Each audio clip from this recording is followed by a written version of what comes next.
What is up, Need for Speed Racers? It is I, your wheelman, Alex Cornnut, and we're here with Brian's R34 Skyline.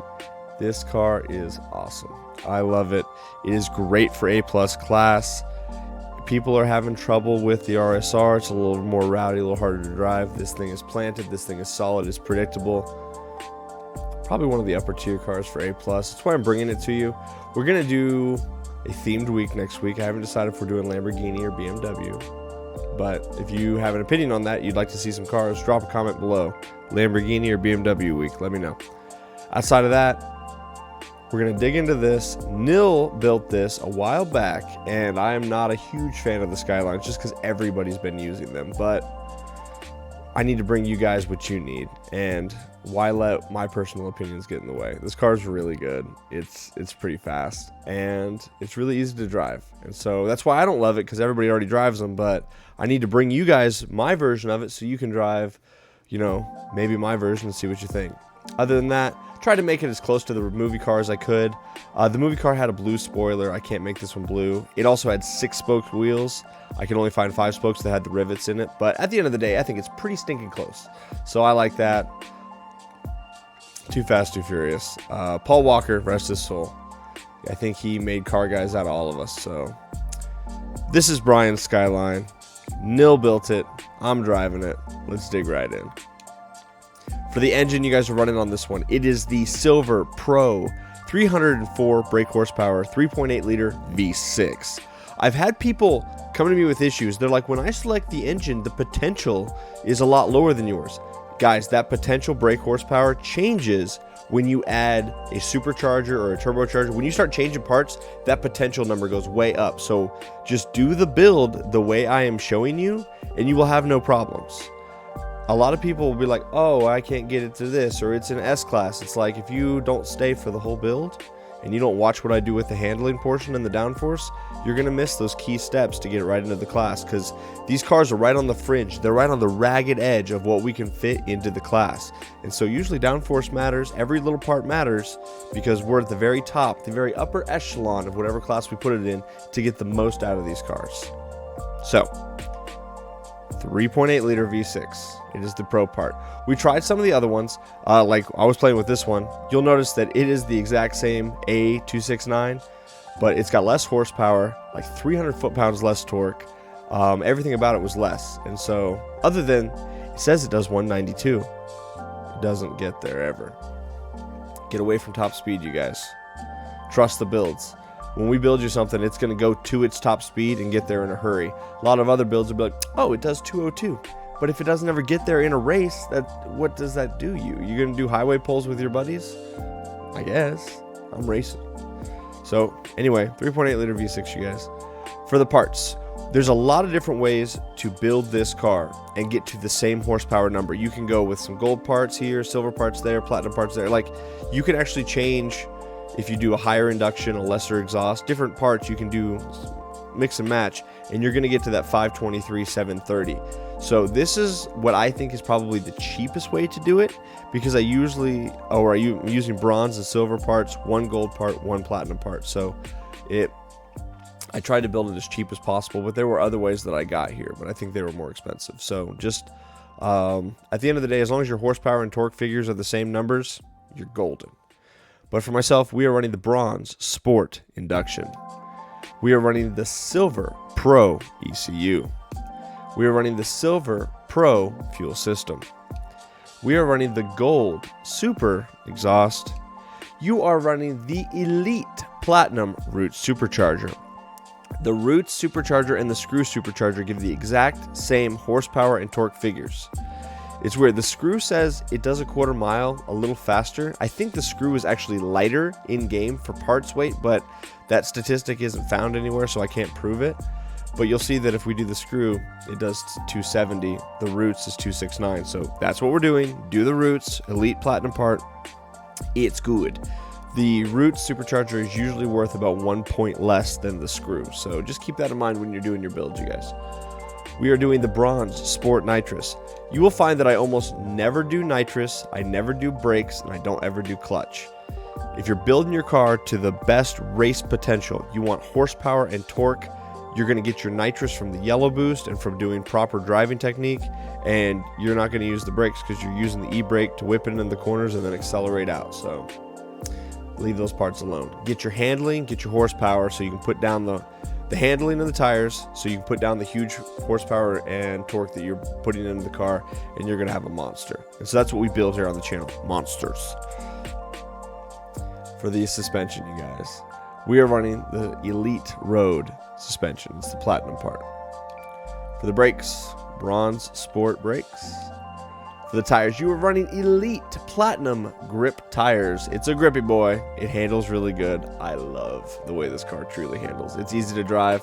You'll see in the clips, I do some goofy stuff with this car. Just take it off-road. Do some things in this car that you guys have probably never seen. At least a couple lines. And, I don't know, just get fun with it. So, and still win. For the clutch, we're running the bronze sport clutch. For the transmission, you are going to run the Silver Pro 5 or 6-speed transmission. We tried the 5-speed. It was down on the horsepower, and the 5th gear was really long, and just like we tried a lot of things, and with the way it worked out, this car just does a lot better with the 6-speed. Gives you that longer top speed. For the sake of the 8 points that you save, when you go tuck parts into it, it doesn't really make up for it. So just, that was our opinion on things. I didn't think it was that great. So we're running the 6-speed. We are running the Elite Platinum differential. Auxiliary is up to you guys. I will say, and here's a nugget of information for you guys to hang out to this part of it. Auxiliary in this game are bugged. They don't work. If you go into a car or into the game and you select your car, unless you physically go in here and you buy a different auxiliary, like let's just say you bought this one, okay? And then you go back in and you change it to whatever you want. So I want nitrous grip, I want nitrous near miss. These two now, the game has equipped those to the car. When you've loaded into the server is registering that those are equipped. So for the duration of me driving this car, as long as I take it out of the garage and I don't switch, auxiliaries will work. Test this yourself, guys. I know this to be 100% true because it was a bug that we found when we were playing single player. Some guys requesting for lap times and we learned some stuff. So what goes on, and I'll come back to this. Let me finish the build for everybody else. 100% grip. Going to slide that bar all the way to the left, you guys. Steering sensitivity, I'm 2 clicks up. You can do 2 or 3. Do whatever you think is good. I think 2-3 clicks is real reasonable. Downforce, you've got to run it kind of towards the high end. So anywhere from here all the way over. We'll keep it at 269. So those 4 clicks. Traction control off. Drift entry is off. I would run it high downforce. I think the car does fine with it. Accelerates just fine. So back to the auxiliaries. The total build is 184 top speed. It'll do about 185, 187 with redline tech, which is fast for the class. 523 horsepower, 730 on the torque. This thing is a monster getting out of those corners. We love that. So the auxiliaries. If the server registers that you have, we call it updating the auxiliaries, but it's essentially equipping the auxiliary, it will make, they function. As soon as you change the car to anything else, the auxiliaries no longer work for the Skyline or any other car you've equipped. If you want your auxiliaries to work, you have to go into this panel while you are on server in the game. Not, like right now, if I was to go to play, I have to find a game. If you do it here and then go find a game, it changes nothing. You have to find your game, get into the game, go into your garage, go into your performance, go and change an auxiliary to anything you want. Go to owned, you can go none there if you want. But then equip the 2 that you want. And for the duration of you driving that car, any playlist that you join, as long as you're in that car and you don't change from that, they're going to work. As soon as you switch cars to a different car, the auxiliaries for the car, this car that you're driving and the new one, they don't work.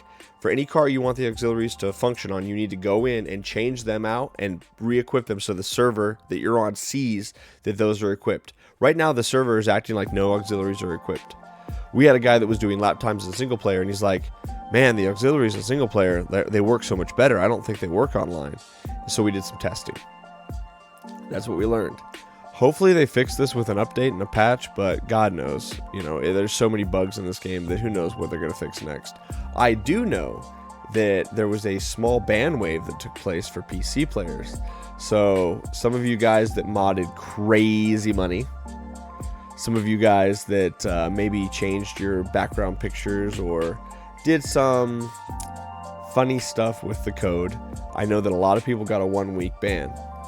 I didn't. Your man plays on the up and up. No bans here, you guys. But there was a lot of people that did. So check on your PC friends. Maybe they're not playing this week. Which, a ban sucks on EA because it takes you out of all EA games. Not just Need for Speed. Like, these guys lost access to Battlefield. These guys lost access to Titanfall. And a lot of the other games that they might be playing. So it's when EA throws that ban, they're pretty hard on it. Not just one game, but everything that's on their server. So that was kind of a bummer. But anyway, I'm here. We're making content. We're racing. It's all good. It's all good. So keep that in mind. If you want your auxiliaries to work, you need to switch them to whatever car you're going to drive, and then just don't change cars. If you go do a mixed playlist, you are out of luck, my man. Like, hopefully the car that you put your auxiliaries on is the very first car you play in that mixed, because as soon as you switch cars, unless you go through the motions of re-equipping them, they're not going to work. Test it. See what you think. I could have made a long video about showing how this is, but I know for certain this is true. This isn't a bug. This isn't some fringe, like, wide body kits change the way the car handles things that I had to go through a lot of motions to try to prove it. In this case, I know this to be true. We've tested this back to front, and it's pretty apparent. Once you go switch your auxiliaries out and then go race with that car, you'll be like, oh my God. So pick the car you want to drive. Go do a couple playlists. Don't change the playlists, or don't change, you know, that class, and use it a bunch, and you guys will have a lot of success with it. It's pretty cool. Outside of that, I've got some gameplay footage after this. We do some pretty wild lines. Have a lot of fun. Thank you guys for hanging out. Please like, subscribe, follow, all the things. You're helping me grow my YouTube channel. I'm very thankful for that. Every interaction on the video helps a lot. So when you like and you follow and you subscribe, all of those things, they get my video in front of other people. So it means a lot. Drop a comment. You want BMW week or you want Ferrari week next week? Let me know. The week starts tomorrow. I haven't decided what we're doing. I need to make that decision probably today. Other than that, have a great rest of your day. Come hang out on Twitch. I'm on there most days of the week. Most weekdays anyway. Stream in the evenings. I'm in Central Time in the US. Usually stream from about 6 or 7 o'clock is when I get on, and we go all night. Have a great rest of your day. Bye-bye. This clip is a lot of fun. There's a lot of craziness that happens. Start out front in the Skyline, launching in 3rd gear. 4th gear actually does pretty good in this car too, but it just depends. 3rd or 4th is kind of a toss-up. David's in the Diablo. We know that car is really good. And then Georgie's in the 71 Skyline. So the power to weight ratio in both those cars is a little better than this one. I decided to throw caution to the wind. D-Gen line. We're going through the grass. Look how much time I make up on them though. Get in front of David. Now it's just me and Georgie. I'm going to try to draft him. Get that yellow boost as much as possible. That older Skyline is so fast. Right beside me there is Nil. He's in the same car, same build as myself. We were testing it out to try to see what changes we thought we might need to make. And as it turns out, no changes. We were very happy with it. So I'm working my butt off trying to catch him. We're going to hit the gas station here, try to get as much boost as possible. Top that up. Wonderful. Just keeping a tight line, keeping it together. We start catching him. We're in the A+ class, so his car only does about 165. See, now we're doing 180. This is where the R34 comes into play. It's got some legs. And we're going to get past Georgie here. No problem. We got the power. But he's a degenerate and doesn't want to take a pass at a man. That causes us to bounce off the inside, then the outside. But my man Nil takes the win because he had a clean line, and both me and Georgie were playing bumper cars. Get a takedown on Georgie right there after the finish line, so it's a win-win for everybody. Alright, this track's got a couple different tricks I'm going to show you guys. I launched in 4th gear. We're running Tylix right there, showing his GTR, and Furious King. 2 guys I did not coordinate with. They just joined the party and joined the lobby, so it's always fun to race with new people that are especially followers on Twitch and YouTube. So shout out to those guys for being a part of this. unknowingly, but that's all good. So we're running hard. I like this track. There's a couple different tricks. Like I said, I do want to show you those. I do run some degen lines. I run some clean lines. A couple different reasons for that, and we'll kind of talk about those as we get up to them. So here, I cut it sharp, cut through there.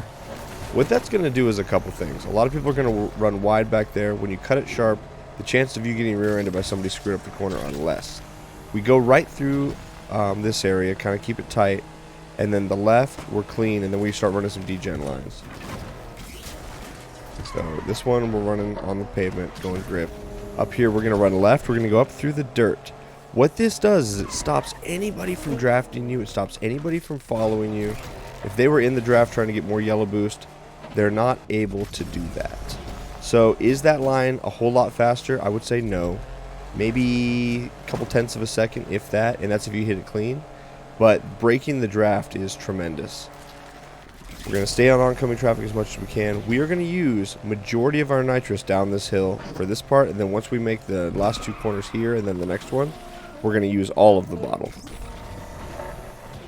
You'll see I'm using my nitrous to accelerate to get back up to speed. I'm not using it at middle to top speed to then go up higher. I'm using it to get up to max speed. So here we go, using as much of the nitrous as we can, going off the jump. I do like the tracks with the jump here. Using all of that. We're bounced off the rev limiter in 5th. I need to shift into 6th. Just finally got there. I woke up and went, oh yeah, this isn't a 5-speed. Using my yellow boost, using all of my blue boost, go through the gas station. Top that bar all the way up. Awesome. This is the most treacherous part of a lot of tracks. There's always traffic here, always. So be aware of that. Be ready to go to the right side or the left side to avoid traffic, you guys. Easy, clean win. For the final race in this series, I've got some serious degenerative lines for you. It's pretty wild. We'll launch it in 4th. You will notice that Tilex catches me pretty handily here. I think he got a little better launch than I did. Maybe it was a little higher in the rev range. The R35 might just launch a little better. So we're in very similar builds. He's in the R35. I'm in the 34. Tilex and Furious Kong are both pretty good drivers. So I use all my boost. I'm totally tapped out. Gonna hit the gas station. Now I've got full boost. I used it immediately.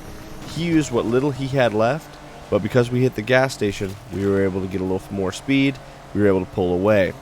So just a little different line, and we're able to use that to our advantage. Now, I'm going super degen here. Like, good luck following me through here, my boy. Is that faster? I would say no. Is it more fun? You bet.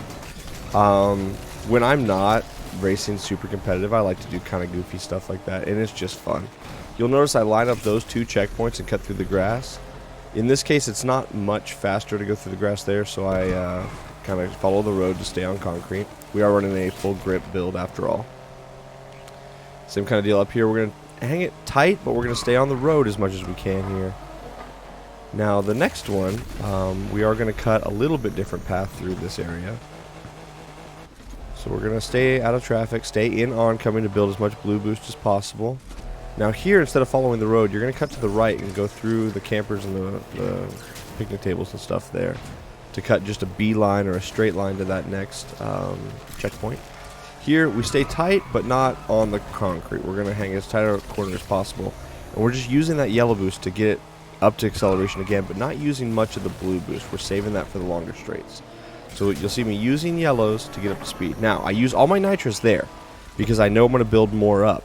We take a right through the gas station, full boost, bingo, let's go, boys. And so if I'm using my blue boost, I typically am using between 2 and 3 bars at one time, just because otherwise you're not really getting much acceleration from it. Alright, I'm using lots and lots of that blue boost, as always, using much of my yellow boost. Now I get a grip turn back there. I save it to the very last second in that corner before it expires because I don't want to hit the wall. Use both grip turns, use the yellow boost, use all the blue boost, try to accelerate away from Furious Kong, and we were able to make a clean breakaway and take that race. So overall, this car is a lot of fun to drive. It's actually really, really good. I like it a lot. That's why I'm recommending it to you. Thank you so much for hanging out, you guys. Please like, subscribe, help me grow my channel, follow, comment below. Much love, you guys. Have a great rest of your day. Bye-bye.